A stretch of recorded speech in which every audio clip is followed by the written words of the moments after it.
Folks, I am delighted and excited to tell you that today you get to hear the first episode of my interview with Bruce Simpson. The man is a legend. Everybody knows who he is. He also has a great accent and is really just a cool guy. I hope you guys enjoy this. Bye.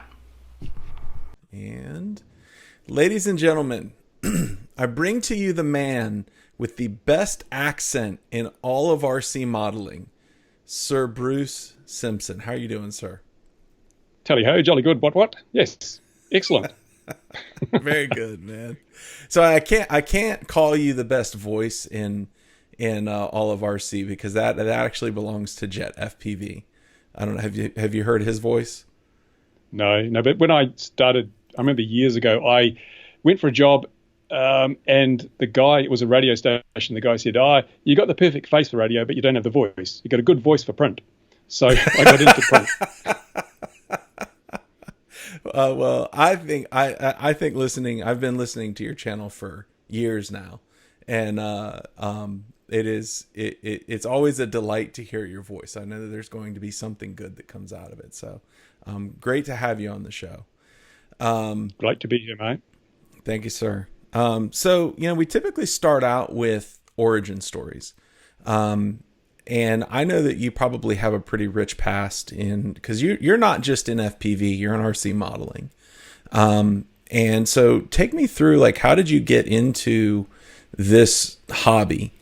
And feel free to jump from the beginning and, go from there. Yeah, well, I was born at a very early age. I was just a child at the time.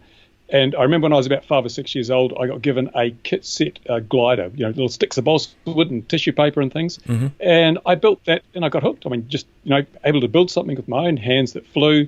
And from that point on, I spent every weekend out in my father's garage building models and crashing them the next day. It's great. And I've never looked back. I've never lost a passion for the hobby. It's actually probably grown stronger. And I've just sort of advanced along. There's been times when I have to say this, it started to get a bit boring. Because I had family and things, I was out of the hobby for a decade or so, like most people tend to do in the middle of their lives. And I got back into it around the turn of the century. That makes me old, doesn't it? And I built a little, an ugly stick, and I started flying at loops and rolls. And I thought, this is a bit damn boring, actually. And then 3D came along. So I built some 3D profiles, and it was great hovering, harrying, all that sort of stuff. It was a new challenge. It was something I couldn't do. So therefore, It was exciting to learn it. And after a while, I got a bit bored with that. And then, of course, mini quads and FPV came along. So every now and then when you start getting bored, the hobby's rejuvenated because something new comes along. So it's always evolving and it's great. I enjoy every day that I fly. It's never boring to me. And I enjoy making other people passionate about the hobby too, which is why I run these YouTube channels basically, because there's a lot of people, unless they're exposed to the hobby, unless they've got a helping hand, they'll never get out of it what I get out of it. That's a really good point, because I don't think, I know when I started on my journey into FPV, the barrier to entry is very steep. It doesn't always come easily, and I remember my first few builds were just utter disasters. Now you do have you have several very well followed YouTube channels. When did you start into YouTube, the YouTube side of things? I don't know. It was 2006, 2007. So it was a long time ago. I was one of the early adopters, probably not long after YouTube started. And I was also very lucky because I got in on the YouTube partner program when it was invitation only. And the number of YouTube channels that were able to monetize their videos was measured in thousands rather than millions. Mm-hmm. So that gave me a kickstart. I was actually able to turn it into a full-time job long before a lot of other people, I think. What was it like? That time of your life, 2006, 2007, how long did it take you to grow to a point where it could become a full-time job? And what were you doing before that? Before that, I was writing books and material for magazines and so forth. And I'd actually sold an internet business a few years earlier, so I had enough money to sort of sit around and do nothing for a while. Mm-hmm. But I think I was very lucky because in the early days of YouTube, there just weren't a lot of content producers, and I was producing pretty regularly. And I had a slightly different tack to most of the people in the hobby who are doing videos of model aircraft. I focused initially on the people with my XJet channel because I realized that people want to see other people. I mean, anyone can make a video about an inanimate object, but if you're telling stories and you're creating characters that people bond with, then they come back and they watch again and again. Every time you put a video up, they want to see what's happening to this guy today. Mm-hmm. I that's actually the premise I've built this YouTube channel around is, I mean, I'm not the best pilot. I'm not a Joshua Bardwell. I can't tell you everything about it. I'm not you. I can't tell you everything about it. But I can at least talk to people and get them to tell their stories. And it turns out to be a pretty powerful thing to hear somebody's story. What was so, you've got 2 channels, right? Or do you have more than 2 channels? I just have the 2. Okay. So you have XJet and then you have RC model reviews. And Yep. At what point did you decide to bring in the RC model reviews side of things? Well, the XJet channel was like sharing the fun and also promoting an interest in the hobby. And then I realized a lot of people were emailing me and asking, how do I do this and what's the best that? And I thought, well, maybe I should actually take the opportunity to start educating people because a lot of people like myself had been out of the hobby for some time. They come back in and suddenly everything's changed. No longer do we have this old-fashioned gear with NiCad batteries. It's all 2.4 gigahertz and a lot of new technology. And because I have a background in technology and a background in tertiary education, I thought, well, maybe I can use those skills to educate people. And I thought, well, I'll review stuff and I'll do a few theory videos and things. So, and I put it in a separate channel because I wanted to draw a very clear line between me larking around having fun and being an idiot and me being serious about things that people needed to know. Mm-hmm. I actually found RC model reviews before I found XJet, which was, and I don't know if that's the common way that people find you now. But sitting there Googling, how do I do this? And all of a sudden your video pops up at the top and, I jump in there and it's like, this guy sounds like he knows what he's talking about. So I'm going to listen to him. So you are you fully supported on YouTube or do you have other income streams associated with it?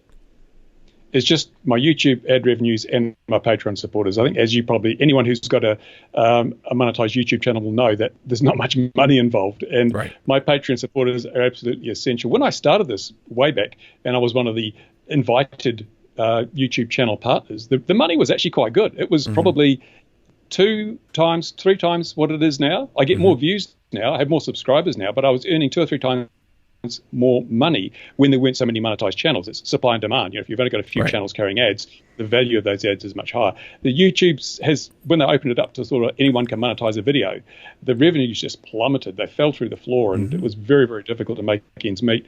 And Patreon is a wonderful source of support for a number of reasons. Firstly, you get some money, which is always a good thing, but also I find it really great that people appreciate what you do enough to actually give you a little stipend every month. That's just so rewarding, far more rewarding than the money, the fact that people will do that. Now, I'm constantly blown away by this community, how generous and how caring and how nice people are. I don't think I know anyone that isn't nice in this whole community. Yeah, there's a few people that, there's dramas from time to time, but generally everybody's got a good side to them. And I just so much enjoy being part of such a positive community. It's interesting that you say that. I started a Patreon, and I just put I actually jumped in right before they changed their structure in terms of revenue sharing. And, so I said, well, I'll go ahead and start one. I'll make it public. I'll put a $1 tier down. No one's going to sign up for it. And lo and behold, I mentioned it or put it in I put it in the description once, and all of a sudden I had a supporter, and it was just $1. I mean, it's not like I've hit I haven't hit the lottery or anything, but just the fact that someone was willing to take their hard-earned dollar and support me with it on a continual basis was kind of mind-blowing. And it continues to be mind-blowing. And it also, I love the fact that, and I'm not a part of your Patreon, so I don't know how you interact with your patrons. But I try to send out monthly updates and talk to them periodically about what I'm thinking. And just the positive feedback that you get from your patrons and the critical feedback is all delivered in a manner that is a little bit separated from what you might find in, say, a YouTube comment section. It's a little bit more critical. It's a little bit nicer. It's a little bit more personable, I guess would be a way to say it. Have you found that to be the case? Yeah, I'm pretty slack with my Patreon. I have canvassed them, and most of the people that respond say, oh, we don't really want anything special. We just want to support you. And, thanks for what you do. Because I think I should do more for my Patreon supporters, but I like to let people know that their money is important, which is why I have the little things in them where there'd be a mid-roll ad. I have my little Patreon fireball just to remind people that their support is doing something, not just for them, but for everybody that watches the channel. And I usually forget to put a Patreon link in the description of my videos because I don't like sort of constantly nagging people. I feel if people want to support me, they'll find out where my Patreon page is and they'll sign up. And if they don't, well, hey, that's fine because it's the bonus, it's the cream that makes this so much worthwhile. And yeah, I get so annoyed when I watch channels where the first thing is, join our Patreon and our Patreon's members get this and that. It makes you feel like a second-class citizen if you're not part of the Patreon system. Right. So I did that at first. I thank my Patreon supporters for making life easier for everybody because I hate those mid-roll ads. Doesn't matter how long my videos are, I will not put in mid-roll ads. And that works against me because YouTube actually doesn't promote your videos nearly so much if you don't have mid-roll ads. I've noticed that that's why everyone tries to make the videos that are longer than 10 minutes because they can slip a mid-roll in and then YouTube says, well, we're going to make more money out of this video. Let's promote it. And whereas mine don't quite get the same level of promotion as others. But hey, that's just a choice I make. My biggest problem is that I'm too principled. I live for my principles rather than pragmatism, and that's why I don't have big lists of affiliate links in my description of my videos. And I'm not out there pitching products because I made the conscious decision right from the get-go on RC Model Reviews. I will never accept a paid placement. I will never have an affiliate link because even though it wouldn't affect my judgment and my reviewing standards, people might see it to do that. It might be perceived that happens. And I don't want any possibility that people are going to think, well, he's only doing this because he's going to get a kickback. And I know other reviewers do have affiliate links and their reviews are honest and open and fine, that's their choice. And to be honest, I'm only able to survive through full-time YouTube because my cost of living is so meager. I mean, I live in a rented, I don't own my own house, I live in a rented house. I drive a 25-year-old Toyota pickup. My wife is very understanding, so we get by on the smell of an oily rag. But by the same token, the big benefit for me is that other people have to work 40 hours a week to earn enough money to have a good time on the weekend. Everything I do is fun. I enjoy every hour of every day because I'm not working, I'm doing what I want to do. Right. Touching on that principle thing, I did take a look at your Patreon page, and this stood out to me, that 100% that you mentioned you're being 100% independent and unbiased, and that every dollar that is pledged goes towards increasing the number and variety of videos that you can publish.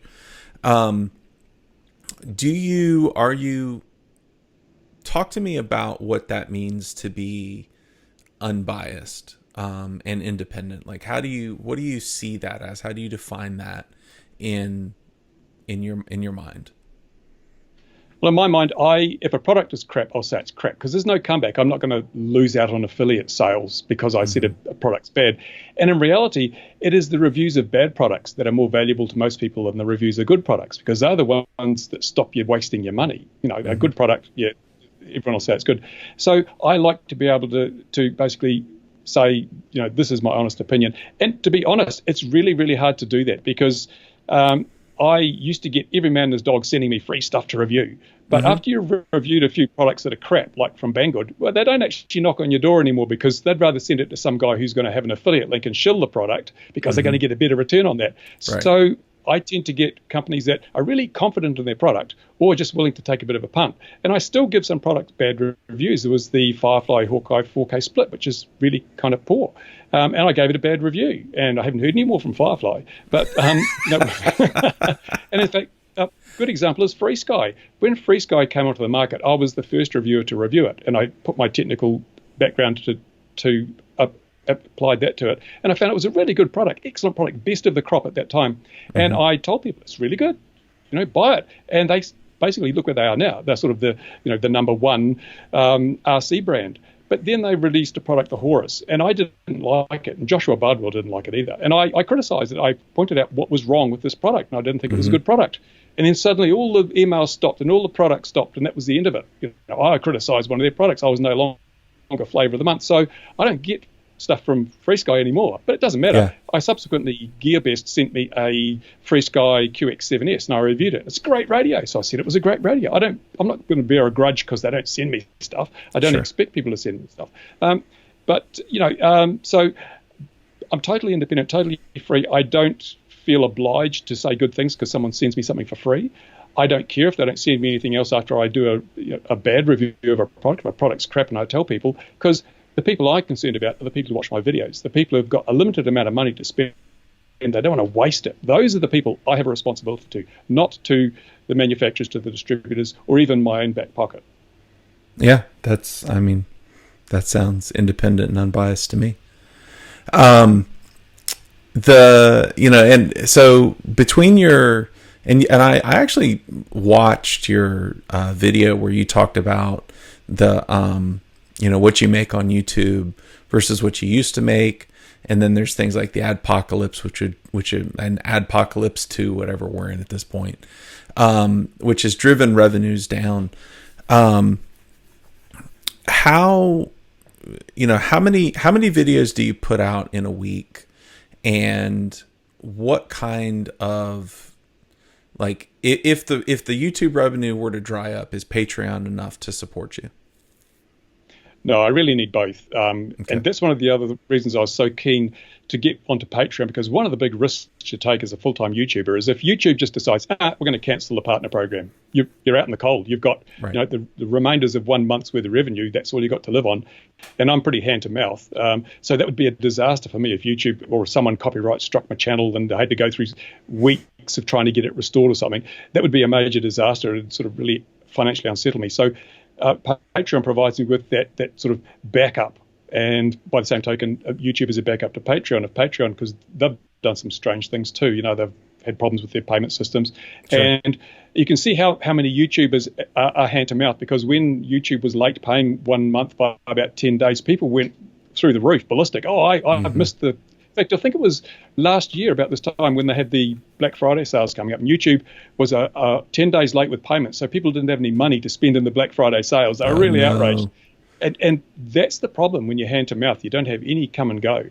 So, there's I'm going to probably do some swag this year. I should have done it last year, but I'll try and do it this year. But I've got no artistic bent. I mean, I can barely, can barely type my own name. So I don't want to release swag that's just obviously he's just looking for money. I'd like to produce swag that had something with it. And I've got a few catchphrases I can throw in there, like sudden gust of gravity and sudden lack of skill.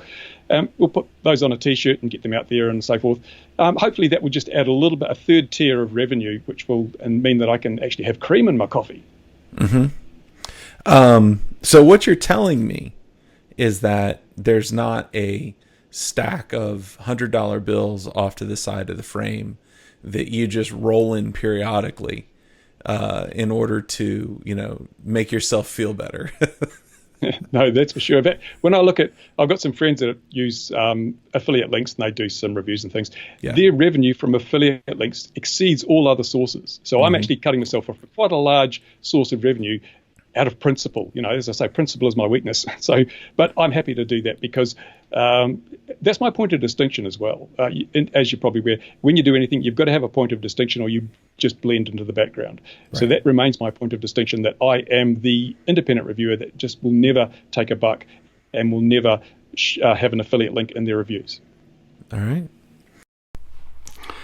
As a guy that hopes that maybe one day I can turn this YouTube thing into a job, it's very interesting for me to hear from Bruce talking about the principles that he lives by, and that doesn't allow him to accept affiliate links.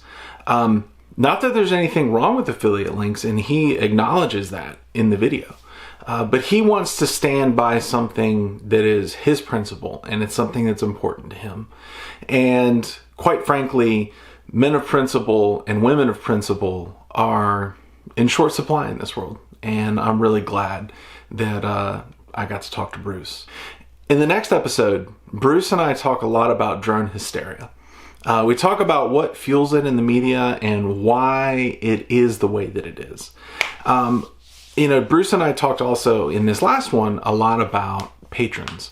I'd like to thank my patrons. They are awesome. They've been a huge amount of support recently, and I am really blessed to have each and every one of them. Thank you for what you've done. If you'd like to be a patron, link in the description below. That's all I'm going to say about it. So I'll talk to you soon. Oh, one thing I forgot. I'm looking for a guy. I actually need, and I'm sorry to bring this into the channel. I'm looking for a guy named Edward Gein, Gein. I think it's Gein or Gain. I'm looking for Edward Gein. I really need to get a hold of his landscapers. If you know Edward, just tell him to contact me, and hopefully we can work things out. Anyway, it's something to do with the channel, and I'll talk to you guys soon. Bye.